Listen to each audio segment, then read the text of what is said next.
온 땅이여 여호와께 즐거운 찬송을 부를지어다. 기쁨으로 여호와를 섬기며 노래하면서 그의 앞에 나아갈지어다. 여호와가 우리 하나님이신 줄 너희는 알지어다. 그는 우리를 지으신 이요 우리는 그의 것이니 그의 백성이요 그의 기르시는 양이로다. 감사함으로 그의 문에 들어가며 찬송함으로 그의 궁정에 들어가서 그에게 감사하며 그의 이름을 송축할지어다. 아멘.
고마우신 아버지 하나님, 지금까지 하나님의 은혜로 살았음을 고백하며 감사합니다.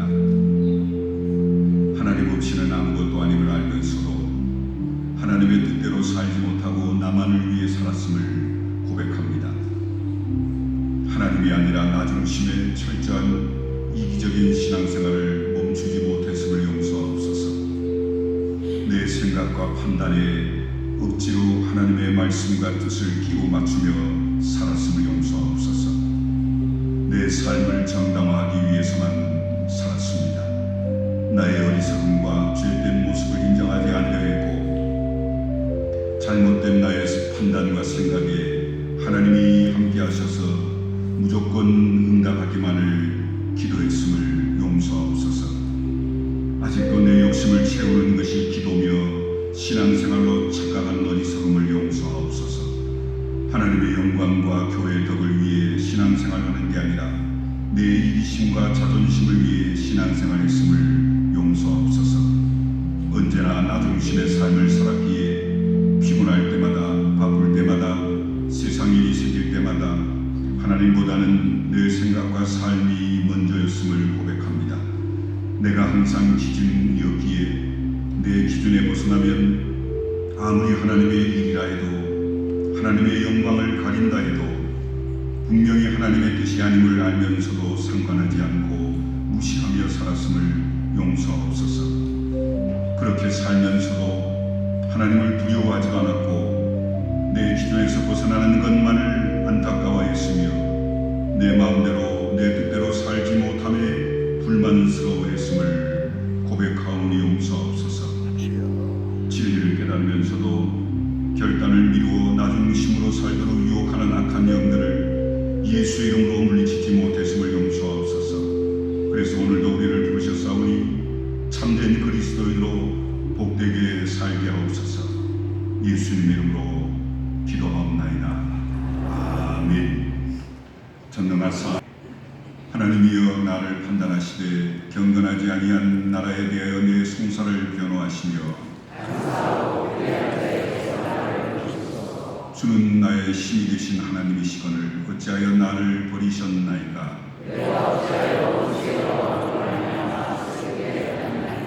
주의 빛과 주의 진리를 보내시어 나를 인도하시고 그런즉 내가 하나님의 제단에 나아가 나의 큰 기쁨의 하나님께 이르리이다.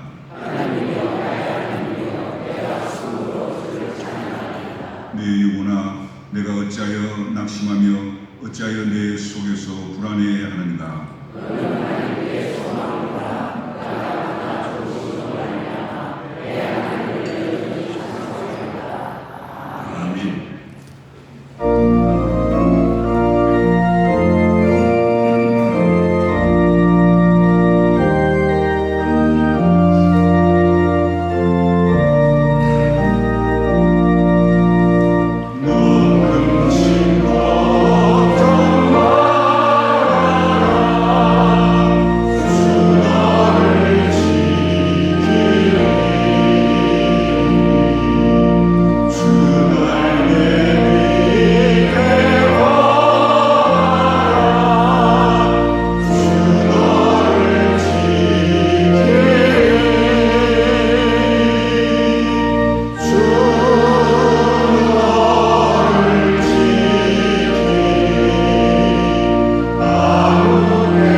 받아주시옵소서. 하나님 아무것도 할 수 없는 부족하고 연약한 우리들 주님의 사랑을 주셔서 오늘도 예배드릴 수 있는 영광을 허락하시니 감사와 찬양을 드립니다. 오늘 예배가 사람의 마음을 감동시키는 것이 아니라 주님의 마음을 감동시킬 수 있는 복된 예배가 될 수 있도록 인도해 주옵소서. 하나님의 영이신 예배하는 자가 신령과 진정으로 예배하라 하신 주님, 믿음의 말씀으로 하여금 세상의 것들로 인해 닫힌 눈이 열리게 하시고 막힌 길을 열어주시며 죽어가는 영혼들을 일깨워 죄악을 생각나게 하시고 눈물로 회개하며 새로운 소망과 기쁨으로 새 안녕으로 새 힘을 얻고 새 생활과 새 마음을 찾게 하여 주시옵소서. 하나님 아버지, 우리들의 평안은 주님의 뜻 안에 있고 참된 안식은 주님의 사랑에 있음을 키워주신 것도 정말 감사를 드립니다. 입술만뿐만 아니라 생활 속에서도 주님을 경배할 수 있도록 인도해 주옵소서. 항상 깨어 심에 들지 않게 하시고 항상 주님의 마음을 생각하며 주님의 뜻 안에 거하게 하여 주옵소서. 주님의 명령에 순종하게 하시옵소서. 오늘 예배가 하나님의 명령에 순종하는 예배가 되게 하시고 우리 마음이 변화되게 하시옵소서. 단순히 이 땅에서 먹고 살기에 지친 사람이 되지 않게 하시며 주님의 주신 말씀으로 무엇을 해야 살아야 할지를 알게 인도하여 주옵소서. 믿음이 자라게 하시고 타인의 관심만 의식하는 것이 아니라 겉사람을 마시고 진실되고 영적으로 풍요로운 속사람이 변화되게 인도하여 주옵소서. 언제나 내면 넘치는 교제 안에서 이 교제를 함께 인도하여 주시고 겸손하고 아름다운 모습으로 주님 영광만을 기도하는 선한 목자가 될 수 있도록 인도하여 주옵소서. 하나님 아버지, 이 시간 말씀을 듣는 중에 귀가 열림으로 하나님의 생명의 음성을 듣게 하시고 죄력을 가려진 심령의 눈을 뜨게 하셔서 우리의 실제의 모습을 바로 보게 하여 주옵소서. 저희 성도들에게 각각 은사 주신 걸 감사하며 또 여러 부서에서 봉사해 하신 것도 감사를 드립니다. 교만하지 않고 겸손한 마음으로 맡겨진 아주 작은 일이라 충성하는 다하는 믿음 있는 성도들이 되게 하시고 더 나아가 다른 사람의 은사를 존중하며 협력과 선을 되게 하시고 아름다운 충북교회의 믿음의 공동체를 바로 설 수 있도록 인도해 주옵소서. 사랑의 하나님, 이 나라의 민족을 위해 기도합니다. 마지막 때에 기어 들으실 민족으로 삼아주시고 이 땅의 모든 이정자들을 위해 기도합니다. 성실하게 맡겨진 법문을 잘 감당케 하시고 하나님의 뱀불을 굽는 자들에게 인도해 주옵소서. 하나님, 자신의 동족 간의 전쟁이 없게 하시며 평화적인 통일이 될 수 있도록 역사해 주시고 지금 한반도 정세가 급변하고 움직이고 있습니다. 하나님의 민족의 선한 길로 인도해 주옵소서. 하나님 아버지, 저희 목사님 오늘 선포되는 말씀에 능력과 영광을 각별로 허락하셔서 피고지 않게 하시고 저희들도 선포되는 말씀으로 세상에 나가 주님이 주신 사명을 잘 감당할 수 있도록 은혜를 내려 주옵소서. 오늘도 찬양으로 영광 돌리기만을 찬양대를 축복하여 주시고 받아주시옵소서. 예수님 이름으로 기도드렸습니다. 아멘.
세상을 살아가는 동안에 여러 문제를 만나게 될 때, 특히 그 문제들이 우리를 고통스럽게 할 때, 하나님이 정말 우리를 사랑하시는지, 사랑하신다면 왜 고난을 허용하시는지 이해가 안 될 때가 있습니다.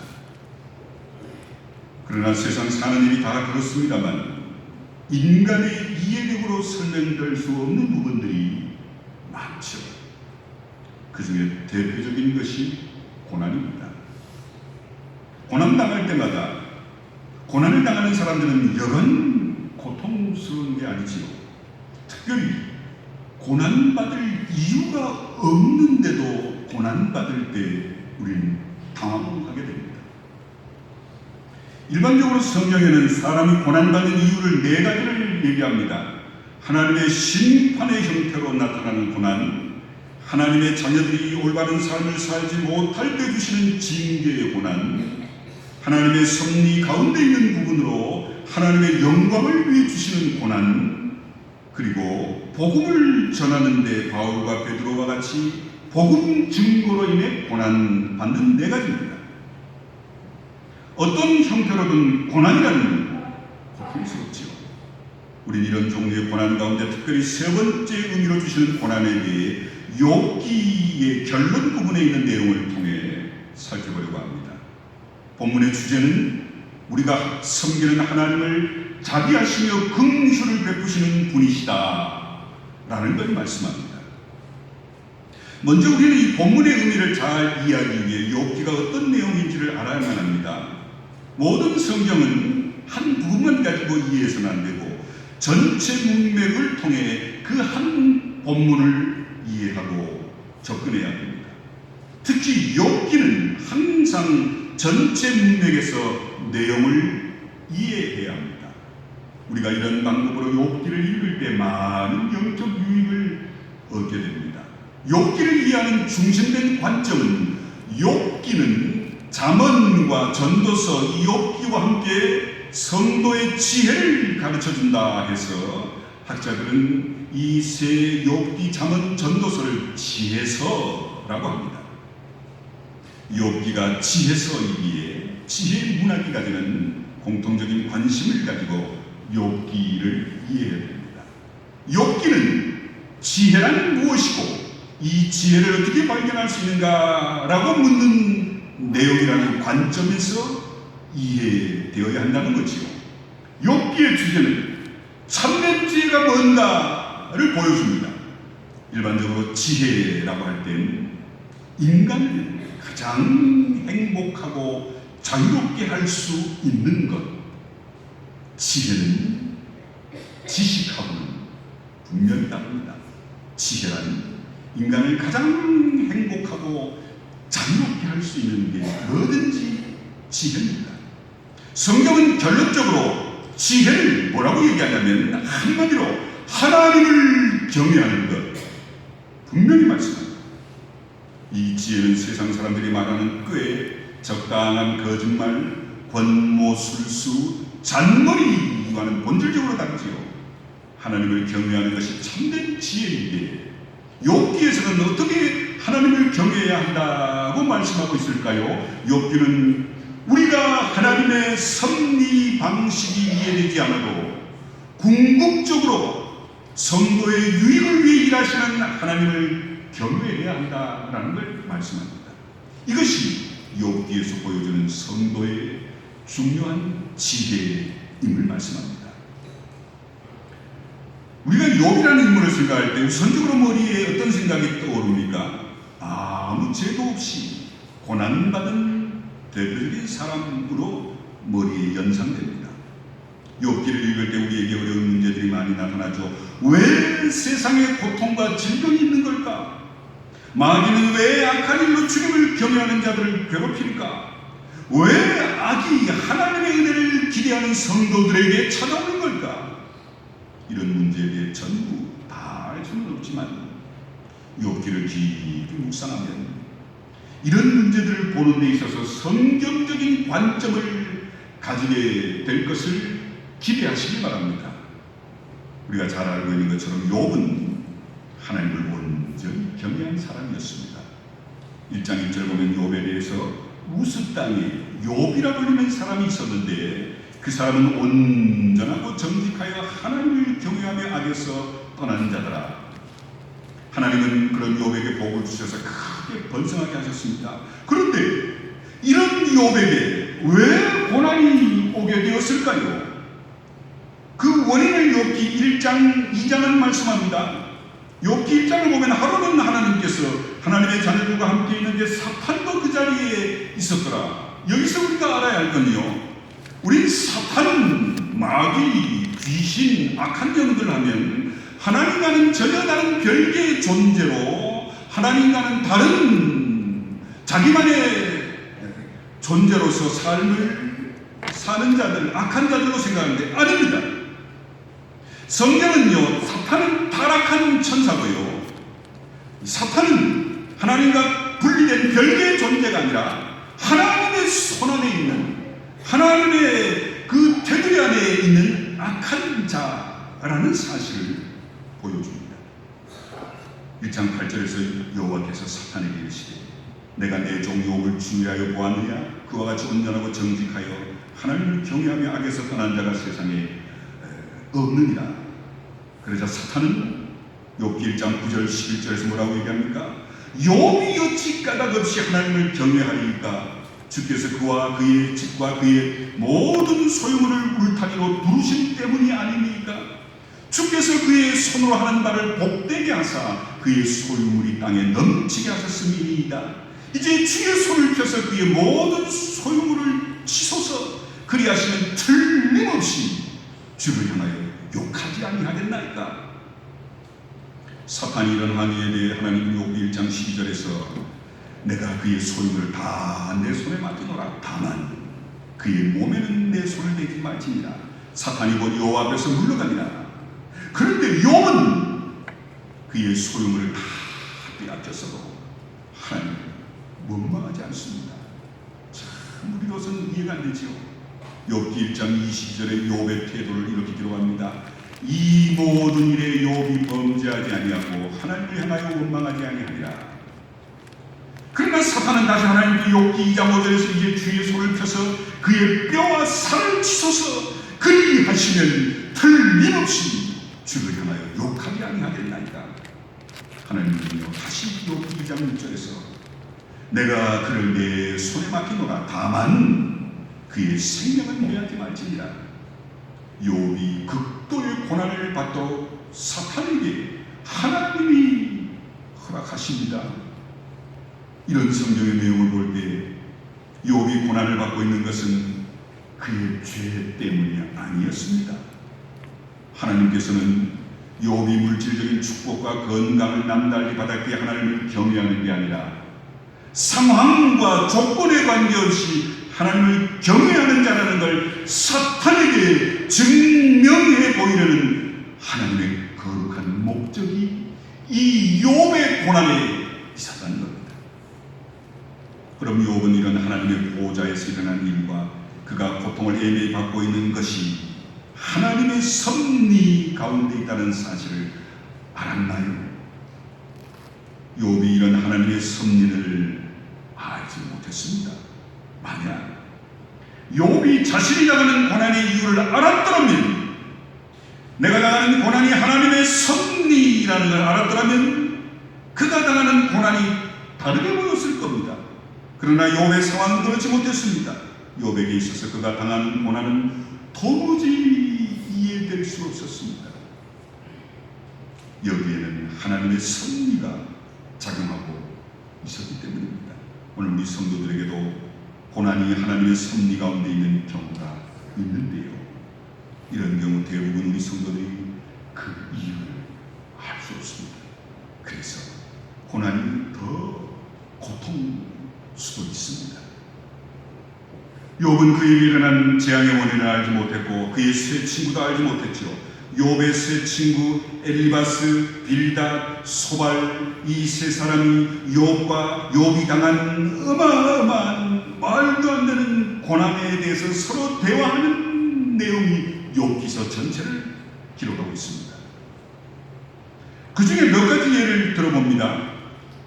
엘리바스는요, 욥기 4장 6절 7절에서 내 경외함이 내 자랑이 아니냐, 내 소망이 내 온전한 길이 아니냐, 생각하여 보라. 죄 없이 망한 자가 누구인가?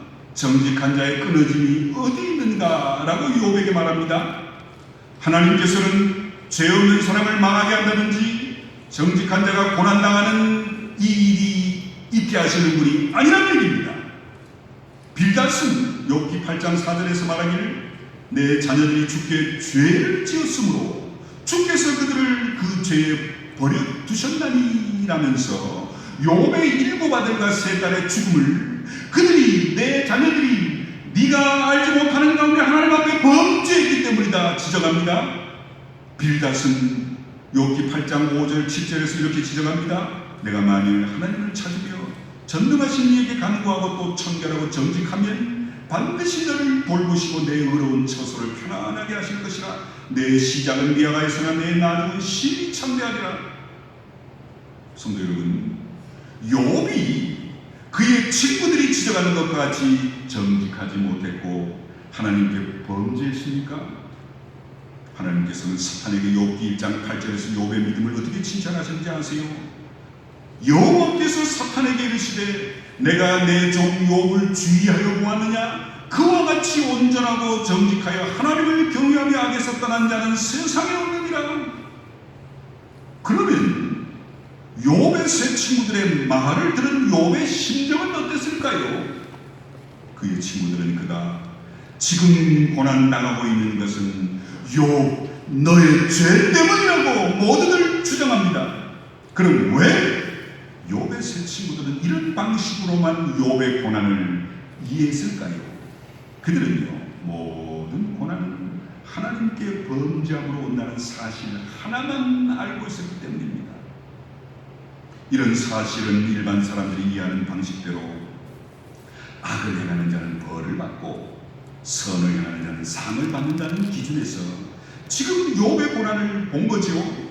이런 사상은 어떤 행위와 결과가 밀접하게 연관되어 있을 수밖에 없다는 걸 전제로 하고 있기 때문입니다.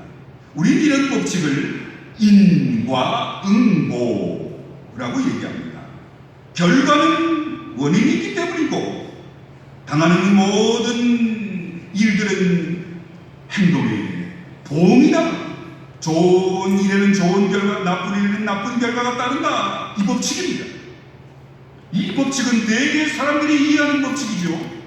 욥기에서 욥의 세 친구들은 이 원칙만 가지고 지금 욥의 고난을 이해하고 있는 겁니다. 하지만 우리는 세상에 정말 악을 행하고도 무덤에 갈 때까지 부귀와 영화와 쾌락을 누리다 가는 사람이 있지요. 그뿐입니까? 세상에는 하나님의 뜻대로 잘 사는데 고통받고 정말 어려운 가운데 제명에 살지 못하고 비명 행사하는 사람들도 있잖아요. 이런 경우는 그럼 어떻게 설명해야 할까요? 세상에는 분명히 다른 법칙이 인과 응보가 아니라 다른 법칙이 작용하고 있음을 아셔야 합니다. 그건 바로 하나님의 섭리입니다. 우리 이 앞에서 욥이 고난당하는 원인이 어디 있는지를 간단히 살펴봤습니다. 그건 사탄이 욥의 믿음이 하나님의 축복 때문이라고 말한 것일 때 하나님이 욥의 믿음을 증명하려는 하나님의 섭리 때문에 당한 고난이었습니다. 욥은 자신이 당하고 있는 고난 배후에 있는 하나님의 섭리를 몰랐고 욥의 세 친구도 역시 몰랐지요. 그럼 우리는 이런 상황에서 어떻게 성도로서 행동할 수 있을까요? 대개 사람들은 하나님께서 내게 어떤 일이 왜 일어나는지를 알려주시고 설명해 주시면 하나님을 더 잘 믿을 수 있을 텐데 라고 말합니다. 다른 말로 하나님께서 모든 계획을 알려주시고 나와 내 자녀, 장래가 어떻게 될 것인가에 대해 알려주시면 잘 믿고 그러면 고난 앞에서도 내가 당당할 텐데 라고 말합니다. 이건 참된 믿음의 모습이 아닙니다. 참된 믿음은 하나님의 계획을 알지 못해도 거기에 대해 어떤 설명도 없어도 단순하게 하나님의 신실하심을 믿는 것임을 깨달으시길 축원합니다. 욥은 자신의 고난 배후에 하나님의 섭리가 있다는 사실을 몰랐습니다. 그럼에도 하나님을 원망하지 않았던 건 모든 게 하나님의 섭리 가운데 있는 것이다 믿었기 때문입니다. 그래서 그는 욥기 1장 21절에서 내가 모태에서 알몸으로 나와 싸운 적 또한 알몸이 그리로 돌아가올지라 주시니도 여호와시요 거두시니도 여호와시오니 여호와의 이름이 찬송을 받으실지니이다 라고 고백했던 겁니다. 그는 앞으로 자신이 어떻게 될지 몰랐습니다. 그럼에도 하나님이 왜 그런 고통을 허락하시는지는 모르지만 하나님만을 온전히 신뢰했던 겁니다. 마찬가지로 오늘 우리도 하나님의 섭리를 이해해야 합니다. 하나님의 섭리에 대해 루이스 벌콥이라는 신학자는 이렇게 설명합니다. 하나님의 섭리는 창조주 하나님께서 그가 만드신 모든 피조물을 보존하시고 세계에서 일어나는 모든 일에 개입하시며 만물을 그들의 지정된 목적으로 인도하시는 신적인 능력의 지속적인 실행이다. 신학자들의 특기가 뭐냐면요, 단순하고 간단한 걸 되게 어렵게 얘기하는 게 신학자들의 특징입니다. 글쎄요, 번역하는 우리 한국 신학자들이 독일어나 영어의 그 의미를 제대로 이해 못해서일 수도 있겠지만, 이 얘기는 무슨 말이냐면요, 하나님께서 만드신 모든 세계를 하나님의 뜻대로 통치하셔서 원래 계획하신 목적을 이루시는 것이 바로 하나님의 섭리다, 그 뜻입니다. 세상은 모두 하나님이 만드셨는데 하나님의 뜻대로 통치하시는데 하나님이 원래 계획하신 목적을 이루시는 게 하나님의 섭리라는. 그럼 우리는 이 하나님의 섭리에 대해 어떤 태도를 가져야 할까요? 오늘 우리가 읽은 욥기 마지막 부분은 하나님의 섭리에 대해 아주 중요한 내용을 보여줍니다. 마지막 이야기는 마치 우리 가정의 아이들이, 여러분의 손주들이 즐겨 읽는 동화의 마지막 장면과 같습니다. 동화의 마지막은 대개 해피엔딩이죠. 그 끝은 일반적으로 그들은 오래오래 장수하며 행복하게 살았더라 끝맺잖아요. 욥의 마지막도 그렇습니다. 하나님은 욥에게 그가 이전에 소유했던 것 2배를 돌려주십니다. 그리고 욥의 많은 친구들이 다시 돌아옵니다. 욥에게 7명의 아들과 3명의 딸을 거두게 합니다. 그 딸들은 세상에서 가장 예뻤다고 했습니다. 그리고 욥기 42장 16절 17절 보면 그 후에 욥이 140년을 살며 아들과 손자 4대를 보았고 욥이 늙어 나이가 차서 죽었더라. 이 축복은 동화의 마지막처럼 행복한 결혼생활, 아름다운 자녀들, 장수하는 복을 말합니다. 이것이 믿음을 지킨 욥의 복된 마지막의 모습입니다. 그러면요, 욥기의 마지막에 이런 행복한 갑절의 축복의 결과를 기록하고 있는 목적은 어디에 있는 걸까요? 우리도 믿음을 지키면 욥처럼 행복한 결말을 맞이하게 된다는 걸 가르쳐 주시는 걸까요? 우리가 세상에서 믿음을 지킨다고 할지라도 때론 욥처럼 이런 축복을 누리지 못할 수도 있습니다. 하지만 하나님께서 욥기의 결론을 통해 오늘 우리에게 분명히 보여주시려는 건 욥처럼 아무 이유 없이 고난이 닥쳐도 어리석게 원망하지 말고 하나님만을 신뢰하면 하나님이 갑절의 축복으로 회복해 주신다는 것임을 깨달으시길 축원합니다. 우린 나와 내 가정, 자녀, 이 모든 것을 향한 하나님의 섭리를 다 이해할 수 없습니다. 그러나 우리가 한 가지 확신할 수 있는 것, 하나님의 모든 섭리는 성도의 유익을 위해 일하신다는 사실을 확신함으로 변함없이 하나님을 경외하는 겁니다. 이 사실을 알 수 있는 성경의 분명한 증거가 신약 성경에 나오는데요, 야고보서입니다. 야고보는 당시에 하나님을 섬기는 성도들이 예수 믿는다는 이유로 고난당하고 십자가에 죽임당하고 사자굴에 던짐을 받는 걸 보고 오래 참고 견딜 수 있도록 하기 위해 욥의 경우를 예를 들어 이렇게 얘기합니다. 야고보 5장 11절 보면 보라, 인내하는 자를 우리가 복되다 하나니 너희가 욥의 인내를 들었고 주께서 주신 결말을 보았거니와 주의 가장 자비하시고 긍휼히 여기시는 이시니라. 주는 가장 자비로우시고 긍휼히 여기시는 자이시기에 하나님이 그 결말을 아름답게 하신다는 말씀입니다. 이것이 하나님의 섭리의 목표입니다. 하나님의 섭리의 목표는 하나님의 거룩한 뜻을 이루는 것인데 그것이 곧 성도의 우리에게도 유익이 된다는 말씀입니다. 웨스트민스터 신앙고백서에 보면 하나님의 섭리는 일반적으로 모든 피조물에게 미치지만 가장 특별한 방법으로 교회를 보호하며 모든 일을 교회에 유익하도록 처리하신다라고 기록하고 있습니다. 이것이 하나님의 섭리의 결과임을 여러분도 깨달으시길 간절히 축원합니다. 이 사실을 깨닫고 변함없이 하나님을 경외하는 것이 성도의 축복임을 믿으시길 바랍니다. 하나님의 섭리는 우리 인간의 이해력으로 다 파악할 수 없음을 아셔야 합니다. 하지만 분명한 건 하나님의 섭리의 목표는 하나님의 거룩한 뜻을 우리를 통해 이루시는 것이며 성도인 우리에게도 유익이 되게 하시기 위함임을 믿으시길 간절히 축원합니다. 그럼 하나님의 섭리를 믿는 신앙은 어떻게 나타나야 할까요? 여기는 우리가 알지 못하는 하나님의 뜻이 분명히 있다는 걸 믿고 하나님을 끝까지 경외해야 합니다. 우리 성도들이 신앙생활하는 가운데 가장 많이 갈등하는 문제 가운데 하나가 예기치 않은 고난을 당할 때 아닙니까? 기독신문 가운데 기독교 연합신문의 서한복음병원 원목이신 이태경 목사님이 쓴 하나님의 뜻이 있을 것입니다 라는 체험의 글이 있습니다.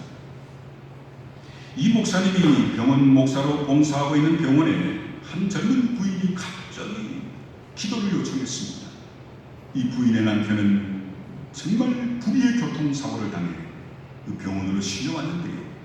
목사님은 기도 요청을 받고 갔을 때 그 남편은 이미 뇌를 다쳐 뇌사 판정을 받은 상태이고 인공호흡기를 통해 간신히 숨을 쉬고 있는 상황이었습니다. 그런데 그 부부는 결혼한 지 이제 1년 조금 넘었고 부인은 임신 7개월이었답니다. 목사님은 이 부인의 남편을 위해 간절히 하나님 앞에 기도했답니다. 그런데도 그 남편은 목사님의 간절한 기도와 아내의 믿음에도 불구하고 그만 죽고 맙니다. 남편의 죽음 앞에 부인은 울부짖습니다. 그 부인에게 여러분이라면 무슨 말로 위로하실 겁니까?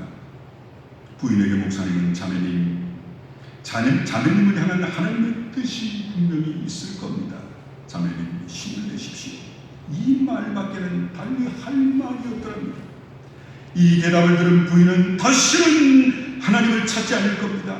두고 보십시오. 다시는 하나님을 찾지 않을 겁니다 라고 부르시더랍니다. 목사님으로서는 이 말밖에 달리 어떤 말도 할 수 없었습니다. 이런 갑작스러운 고난과 절망을 오늘 우리는 어떻게 이해하고 받아들여야 할까요? 하나님의 섭리는 과연 어디에 있단 말입니까? 정말 어려운 문제입니다. 우리는 세상에서 절박한 시련과 속수무책의 좌절 순간을 만납니다. 그런 순간에 하나님께서 우리를 돌보시지 않는 것처럼 느껴질 수도 있습니다. 그러나 그런데도 우리가 알 수 없는 하나님의 뜻이 있다는 사실을 믿으시길 간절히 부탁합니다. 우리는 하나님의 뜻을 잘 알지는 못하지만 하나님의 섭리의 궁극적인 목표를 바라봐야 합니다. 욥이 절망적 고난의 순간에 보여준 것처럼 어리석게 하나님을 원망해서는 안 되며 그럼에도 불구하고 변함없이 하나님을 신뢰하고 궁극적으로 하나님의 자비를 우리에게 보이신다는 걸 믿으며 기도하는 삶을 사시기를 간절히 축원합니다. 세상 사람들은 이런 우리를 보고 어리석은 행동이라고 비난할 것이겠지만 이것이 가장 지혜로운 방법임을 깨달으셔야 합니다. 바울은 로마서 8장 28절에서 고백하길 우리가 알거니와 하나님을 사랑하는 자 곧 그의 뜻대로 부르심을 입은 자들에게는 모든 모든 것이 합력하여 선을 이루느니라. 욥에게 절망스러운 고난과 고통이 있었지만 그 가운데서 인내하며 믿음을 지켰을 때 아름다운 갑절의 축복을 주셨던 사실을 기억하시길 간절히 축원합니다. 우리에게 절망스럽고 고통스럽게 느껴지던 그 일조차도 선으로 바꾸시는 하나님의 섭리. 우리는 세상에 살 때 무슨 일을 만난다 해도 하나님을 끝까지 신뢰하고 절망 중에도 기도하면서 믿음으로 기다리시길 축원합니다. 이유는 우리가 섬기는 하나님은 가장 자비로우시고 긍휼을 베푸시는 분이시기 때문입니다. 하나님의 섭리는 우리 뜻대로 되지 않고 오직 하나님의 뜻대로 이루어집니다. 하나님의 섭리로 인한 피눈물은 오래가지 않음을 믿으시길 바랍니다. 하나님의 섭리 앞에서 그것이 아무리 나를 고통스럽고 절망스럽게 하더라도 나를 향한 하나님의 섭리 앞에서 엎드려 하나님의 뜻이 나를 통해 이루어지길 기도하는 자에게는 욥처럼 반드시 상상할 수 없는 회복의 은혜를 우리에게도 허락하실 줄 믿으시길 간절히 축원합니다. 기도하겠습니다. 살아계신 아버지 하나님, 세상을 살면서 절망적인 순간, 모든 걸 포기하고 죽고 싶은 순간, 피눈물을 흘리며 하나님은 없다고 울부짖고 싶은 순간에도 하나님의 섭리는 우리를 통해 이루어지고 있음을 깨닫게 하옵소서. 하나님의 섭리는 우리 뜻대로가 아니라 오직 하나님의 뜻대로 이루어짐을 깨닫게 하시고 하나님의 섭리로 인한 지금 나의